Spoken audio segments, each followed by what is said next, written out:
Assalamualaikum warahmatullahi wabarakatuh. Alhamdulillahirabbil alamin. Kita bertemu kembali dalam pelajaran akuntansi.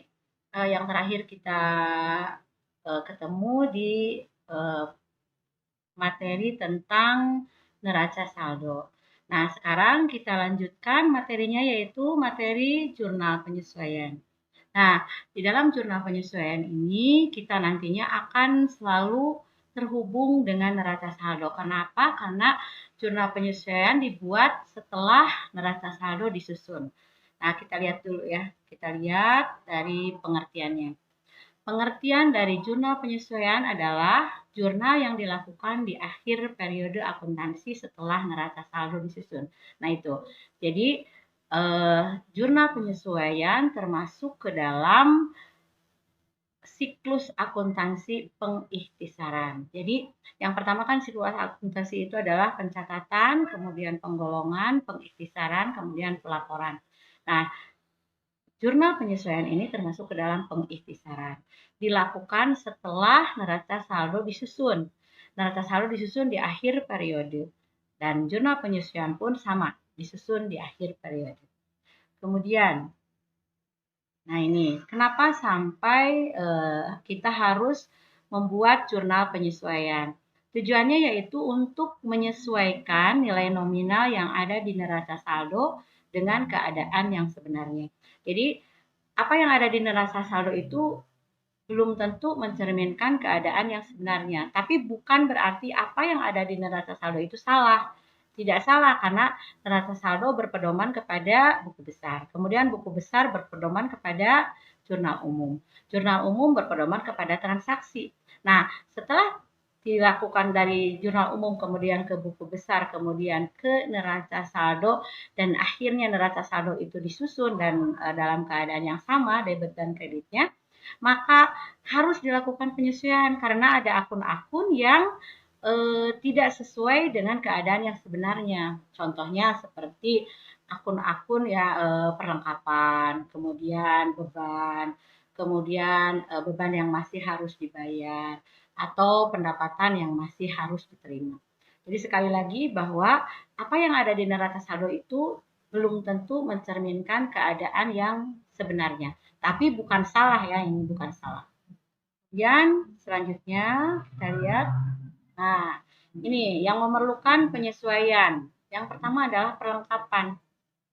Jadi saldo perlengkapan yang ada di neraca saldo ini belum tentu sama karena pada saat kita membuat neraca saldo kita berpedoman kepada buku besar. Nah, kemudian setelah itu kepada jurnal umum. Nah, pada saat kita membuat pencatatan di jurnal umum, yang terjadi adalah kita membeli perlengkapan. Nah, perlengkapan sebelah debit, kas sebelah kredit. Terus kita membeli perlengkapan sebelah debit, kas sebelah kredit. Yang pada akhirnya nanti perlengkapan akan terkumpul di neraca saldo sebanyak yang telah kita beli. Nah, kenapa harus disesuaikan? Nah, yang harus disesuaikan karena perlengkapan itu yang kita beli itu dipakai. Nah, data di neraca saldo tidak memperlihatkan yang terpakainya. Oleh sebab itu harus disesuaikan. Jadi data sesuai itu melihat ke gudang. Misalnya di gudang ternyata neraca saldo perlengkapan itu ada sekian, misalnya seperti itu. Nah, jadi jurnal penyesuaiannya adalah beban perlengkapan sebelah debit, perlengkapan sebelah kredit.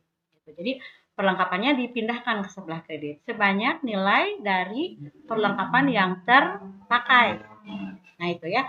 Jadi penyesuaiannya seperti itu.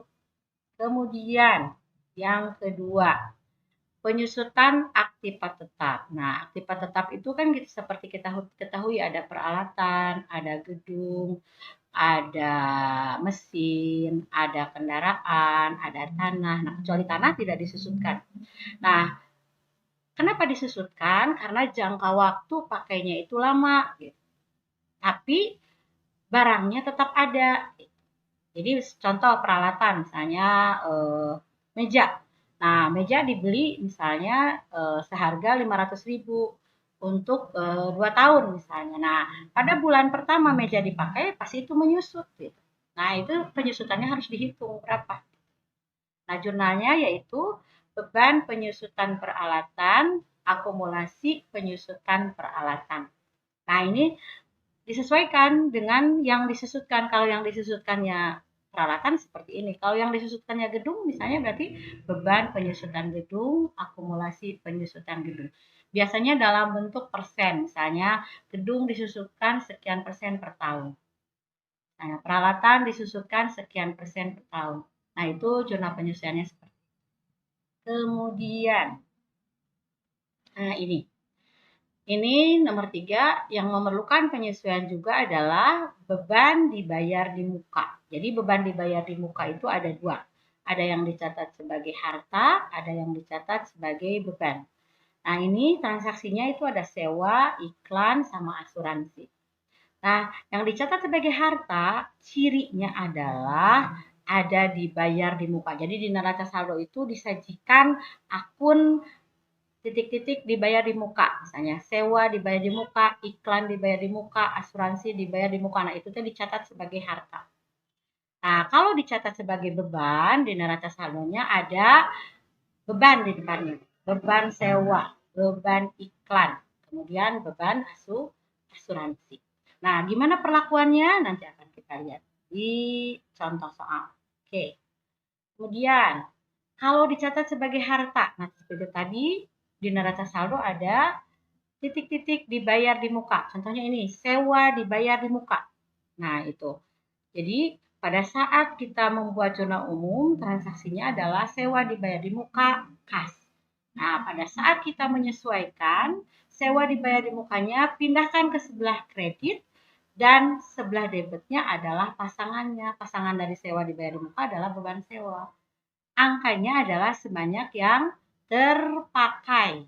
Jadi yang terpakai dari mulai transaksi hingga pada saat kita melakukan jurnal penyesuaian. Kemudian, nah, kalau dicatat sebagai beban, kebalikannya, pada saat kita ke jurnal umum, yang dicatat itu pada saat jurnal umum adalah beban sewa. Jadi beban sewa kas. Nah, pada saat jurnal penyesuaian, beban sewa yang ada di jurnal umum tadi itu dipindahkan ke sebelah kredit. Sebelah debitnya adalah pasangannya, yaitu sewa dibayar di muka.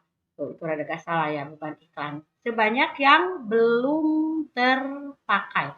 Jadi kalau dicatat sebagai harta tadi, beban dicatat sebagai harta, angka yang dimasukkan itu adalah yang sudah terpakai. Nah, jika dicatat sebagai beban, angka yang dimasukkan itu adalah yang belum terpakai. Oke, lanjutkan.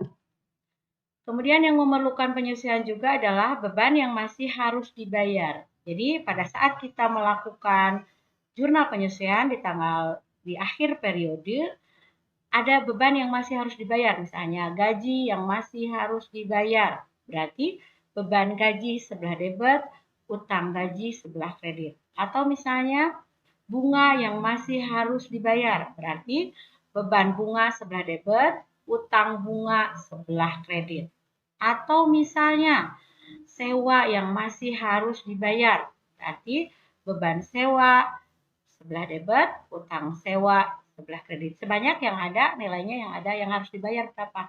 Jadi kalian nggak usah ngitung lagi kalau ini ya.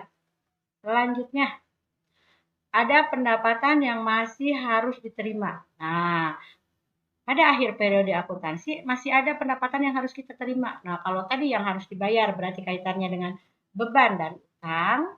Nah, kalau yang masih harus diterima kaitannya dengan piutang dan pendapatan. Jadi kalau misalnya bunga yang masih harus diterima berarti piutang bunga sebelah debit, pendapatan bunga sebelah kredit. Nah, gitu ya. Kemudian, nah kita langsung ke contoh soal yang tadi. Yang pertama adalah yang perlu penyesuaian adalah perlengkapan. Di neraca saldo ada perlengkapan 3 juta. Jadi kita melihat ke neraca saldo. Tapi setelah dilihat ke gudang ada perlengkapan 1.200.000. Nah, yang tadi langsung ke jurnal penyesuaiannya itu beban perlengkapan sebelah debit, perlengkapan sebelah kredit. Sebesar apa? Ya sebesar yang terpakai. Jadi kalau di neraca saldo ada 3 juta, kemudian dilihat ke gudang ada 1.200.000, berarti kita harus cari yang terpakainya berapa. Nah, yang terpakainya adalah 3 juta dikurangi 1.200.000. Berarti 1.800.000. Jadi kita memasukkan nominal angka ke dalam jurnal penyelesaiannya adalah yang terpakai. Oke. Kemudian yang kedua, ini penyusutan aktiva tetap. Nah, di neraca saldo ada peralatan sebesar 10 juta. Nah, peralatan disusutkan 5%. Jadi langsung aja dikalikan 5% dikalikan 10 juta. Berarti 500.000. Lihat, apa yang disusutkan? Yang disusutkan adalah peralatan. Berarti jurnal penyelesaiannya adalah beban penyusutan peralatan sebelah debit 500.000, akumulasi penyusutan peralatan sebelah kredit 500.000. Nah, itu ya. Kemudian, nah, ini contoh ketiga untuk beban yang dicatat sebagai beban.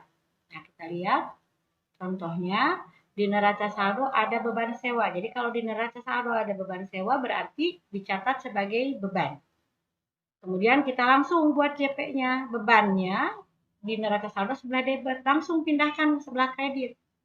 Sebelah debitnya adalah sewa dibayar di muka. Jadi sebelah debitnya sewa dibayar di muka, sebelah kreditnya adalah beban sewa. Nah, baru kita memikirkan angkanya berapa gitu ya. Nah, ini sewa dibayarkan bulan Oktober untuk 1 tahun. Kita transaksi bulan Oktober. Kemudian kita melakukan jurnal penyesuaian bulan Desember. Dari Oktober hingga Desember itu yang disebut dengan terpakai.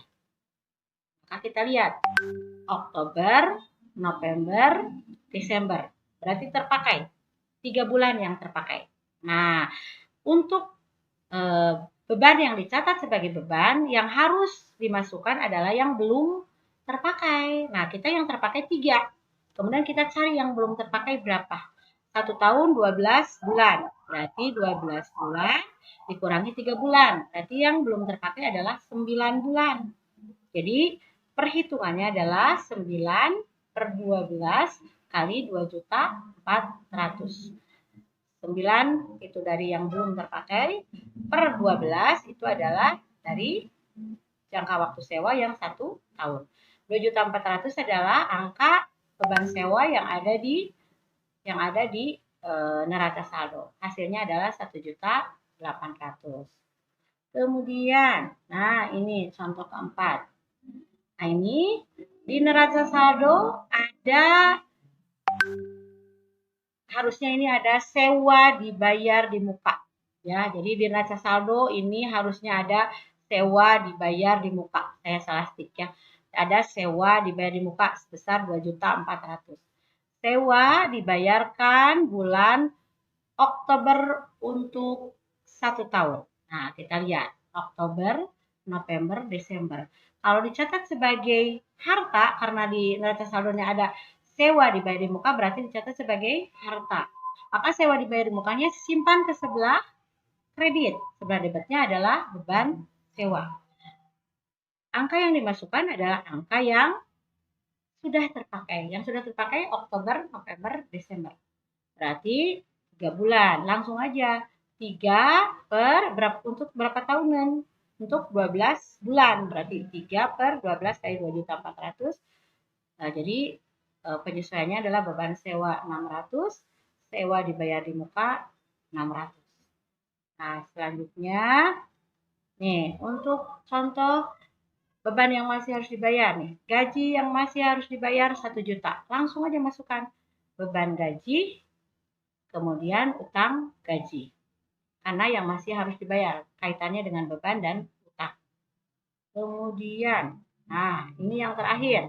Pendapatan bunga yang masih harus diterima 1 juta. Berarti kalau yang masih harus diterima kaitannya dengan piutang dan pendapatan. Piutang bunga dan pendapatan bunga.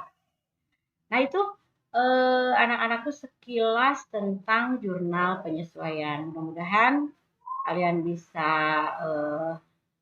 mengambil materinya dengan baik, memperhatikan materinya dengan baik, kemudian telaah eh, contoh soalnya. Nah, ini saya salah ketik ya, yang ini dicatat sebagai harta. Jadi harusnya di neraca saldo ada sewa dibayar di muka ya. Nanti kalau ada pertanyaan langsung diajukan saja ke saya di kelas. Mudah-mudahan kalian dengan menonton video ini mendapatkan pencerahan. Kalau di kelas mungkin tidak mengerti, kalian putar-putar lagi videonya bisa mengerti. Mudah-mudahan semuanya bisa mengerjakan tugasnya dengan baik dan bisa mengerti materi ini. Assalamualaikum warahmatullahi wabarakatuh.